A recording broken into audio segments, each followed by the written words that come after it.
Hello and welcome into this week's Monster Energy NASCAR Cup Series Rewind show right here on Racing News Now. As always, I'm your host, Garth Allen. Thank you once again for joining me today. If this is your first time catching a Racing News Now video, consider going down below to hit that subscribe button and ring the bell for notifications so you don't miss a thing going forward from RNN. On today's Cup Rewind, we're looking back at Sunday's 34th annual Go Bowling at the Glen. 90 laps, 220.5 miles around the 2.45-mile road course, Watkins Glen International in Watkins Glen, New York. This was a pretty crazy race. I was trying to think of the correct word to use there because it wasn't fantastic, but there were some interesting moments in this race. This race was really kind of dominated by one driver for the most part. That being said, though, there was a lot of drama and action that happened back further in the pack, specifically early on, drama between Kyle Busch and William Byron. Kyle gets spun on the inside going into turn 1 on lap number 2. Just kind of loops it around, doesn't really make any contact with anything, and keeps it going. Well, Kyle wasn't very happy about this, and a few laps later when he caught back up to the 24, he kind of just shoves Byron into the inner loop, and Byron goes for a ride through the grass in the inner loop. So Byron, not happy with this, comes back and just kind of runs into the back of Kyle Busch under caution, which I think Kyle kind of brake checked him a little bit at that point. I don't think that was intended to be as hard of a hit as it was, but at the same time, it did more damage to Byron's car than it did to Kyle's car. So, lots of drama happening there, and then more drama later in the race, also involving Kyle Busch. Shocker. Kyle ends up turning Bubba Wallace in the carousel in turn 5. Bubba ends up in the outside wall, continues on after that point, though. And then they're racing very hard down the front stretch late in the race. Door banging. It was some very intense racing. Bubba kind of almost running Kyle all the way down into the pit road wall. Kyle kind of shoves him back up. And then as Kyle gets by, Bubba has just had enough of it at this point and kind of turns Kyle into turn 1. So lots of drama unfolding in this race, all kind of centering around Kyle Busch. So take that for what you will. Kind of an uncharacteristic race for Kyle Busch in a sense. I mean, we've seen things like this happen in the past out of Kyle Busch, but not necessarily to the extent that we saw them in this race, and not necessarily, especially the Bubba Wallace situation was a little out of character for Kyle. You don't usually see him running someone that aggressively for, what was it, like 15th on the track at that point? Somewhere back, 15th, 20th, somewhere back in there. I mean, they weren't very high in the field at that point. I don't know. It was just a very uncharacteristic race for Kyle Busch. I don't know what the deal was there, but very, very strange race for Kyle.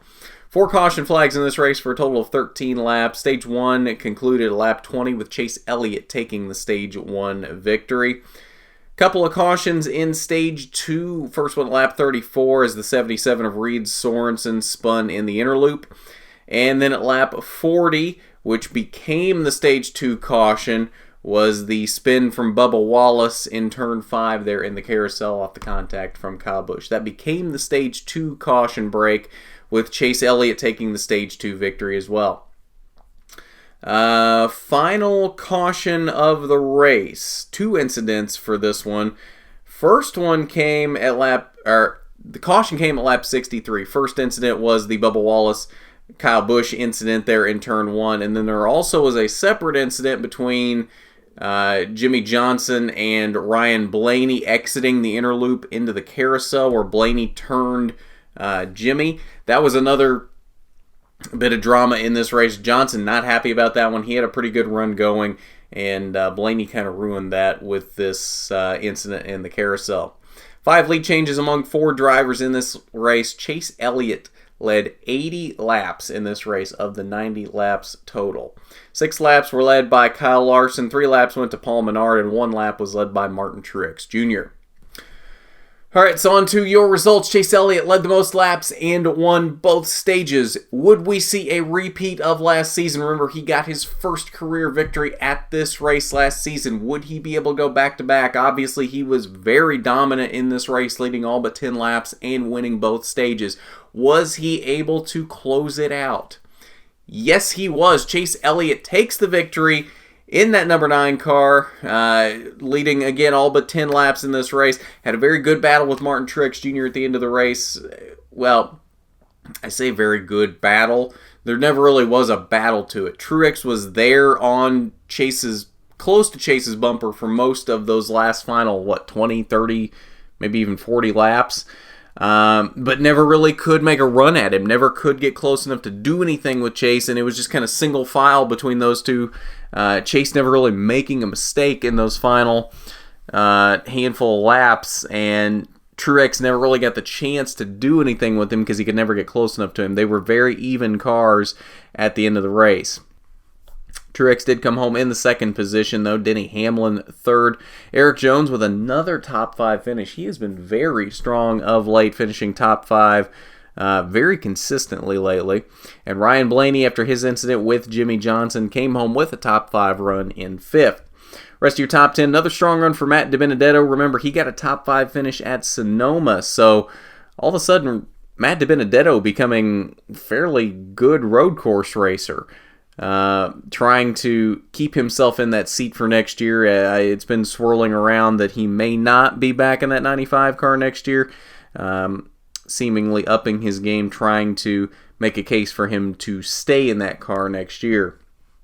Kevin Harvick landed in 7th, Kyle Larson 8th, Brad Keselowski in 9th, and Kurt Busch rounded out the top 10. 11th through 20th, we see Kyle Busch here, even after all of his drama throughout the day, getting spun out more than once. He landed in the 11th position. Eric Almirola in 12th. Alex Bowman back here in 14th. Daniel Suarez, not a great day. Ended up spinning Parker Kligerman in the inner loop at one point, and he came home in the 17th position. Jimmy Johnson, after his spin late there in the inner loop with the contact from Ryan Blaney, came home in 19th. And Clint Boyer down there around the cut line, he had a good day going. Finished 4th in the second stage. Ran top 5 a lot of the day. Unfortunately, could not close it out. And he needed a good points day to try and distance himself from that cut line and wasn't really able to do it today. 21st through 30th, William Byron back here in 21st after his dust-up with Kyle Busch, or multiple dust-ups, I guess. Joey Logano in 23rd, Ryan Newman 25th. He's another one of those guys back there around the cutoff line. 25th is not going to do you any favors when you're trying to battle to get into the playoffs. Bubba Wallace back here in the 28th position after all of his run-ins with Kyle Busch as well. Final page, 31st through 37th. Austin Dillon one lap down in 31st. Daniel Hemrick back here, he had a few issues on the day. He came home in the 35th position. Ryan Preece back here in 36th, out at lap 72 with rear gear issues. But that is your results from the Go Bowling at the Glen. So let's head over to the Media Center. We'll see what Chase and his team had to say after his 5th career Cup Series victory. Well, every win's important, and this sport's extremely competitive, and really proud of Chase leading that many laps, and it's always good to get a win and builds momentum. So I think all our cars ran pretty good today. So looking forward to the rest of the races. Yeah, I think the left rear damage was probably the biggest concern that I had through the whole experience. It was pretty significant damage, and it did look like it was, kind of protruding through the sidewall and grooving the sidewall of the tire. So that's a tough one for sure. Some concern over that. And then, I knew lap traffic was going to be a bit dodgy, and sure enough, we caught, I don't know who it was, but they're too wide down the straightaway into 10 there. So that got a bit dodgy. But, yeah, I mean, there's nothing you can do. There's no reason to hold your breath or panic about it. I mean, we had done the best job we could all weekend long and put ourselves in position, and certainly Martin's extremely good road racer and has a really good car and was really fast. So I knew Chase is up to Chase, and Chase was going to have to run a perfect race at that point in time, and he did. So fortunately for us, we got the win. Yeah, for sure. I mean, I felt like he was. I felt like he was a little faster than we were, really, in all reality. And track position was king, and just having the clean air, I think, made the difference. So, getting out in front of him on the restart, and then, guys doing a good job on pit road and not having any mistakes, that was a big deal. All right, so let's take a look at your playoff grid before wrapping up here today. Not many movements. Chase Elliott obviously jumping into the 2-win club with Joey Logano this week, so he bumps up over Kevin Harvick right now. And then the only other movement down here at the cutoff line, Clint Bowyer back up a spot to 15th. Jimmy Johnson also up a spot to 16th. Ryan Newman drops down back out of a playoff spot with his 25th place run in Watkins Glen. He's now 17th, although he is tied with Jimmy Johnson for that 16th spot. Jimmy Johnson does have the tiebreaker, as Johnson has 3 top 5s on the season and Newman only has 1. Very, very tight here at the cutoff line. Johnson also does have a stage win and a playoff point, so I don't know how that factors into the tiebreaker, if it does at all, but very, very tight down here at the cutoff line, and it really kind of is becoming a battle between Bowyer, Johnson, and Newman at this point. Suarez slipping back just a bit out of the fight here for that cutoff line. Still within striking distance. He's only 23 points back of Johnson and Newman, but I don't know, with the performance out of that car lately, I'm not sure that Suarez can do a lot with a 23-point gap here with 4 races left until the playoffs. And then these guys up here, Byron, Jones, Larson, building themselves a pretty good gap over the rest of these guys. So really at this point, I think it is down to Bowyer, Johnson, and Newman for this cutoff line. Suarez might sneak his way back into there, but I don't know. He's going to have to start running better these next 4 races to really put himself in contention to get back into the playoffs here, because the performance has just not been there the last few weeks out of that 41 team.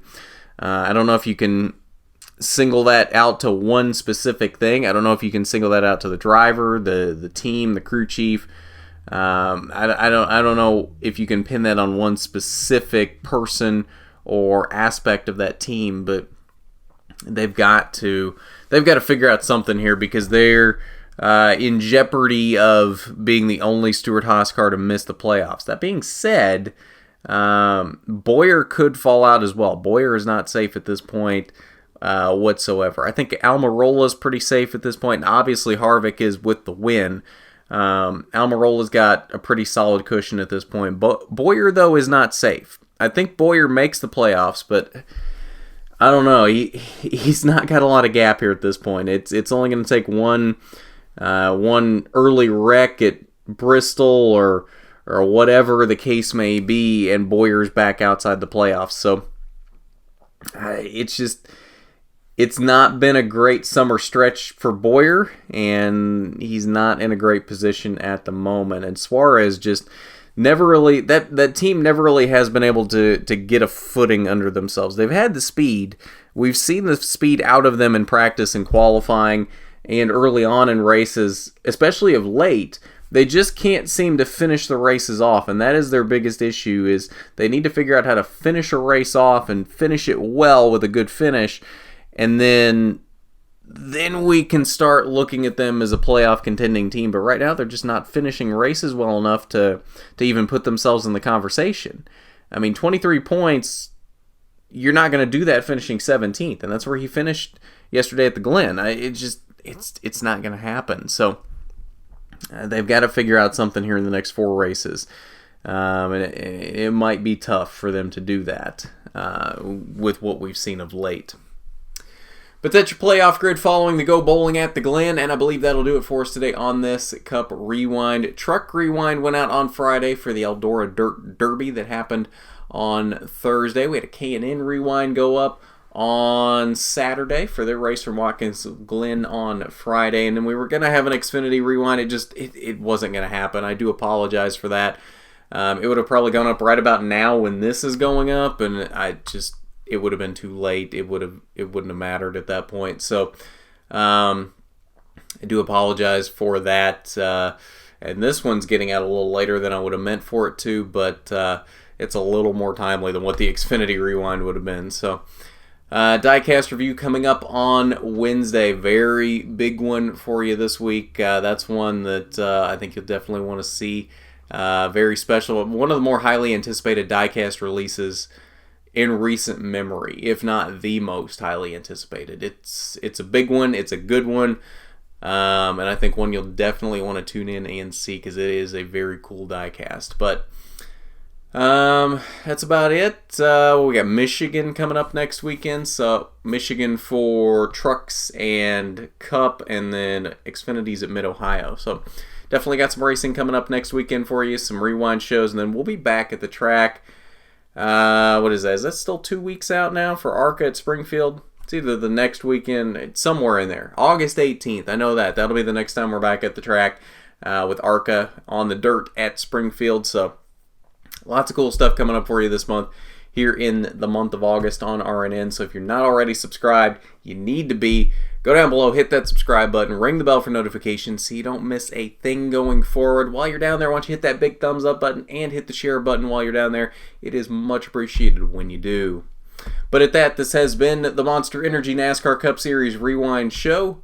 I'm Garth Allen for Racing News Now.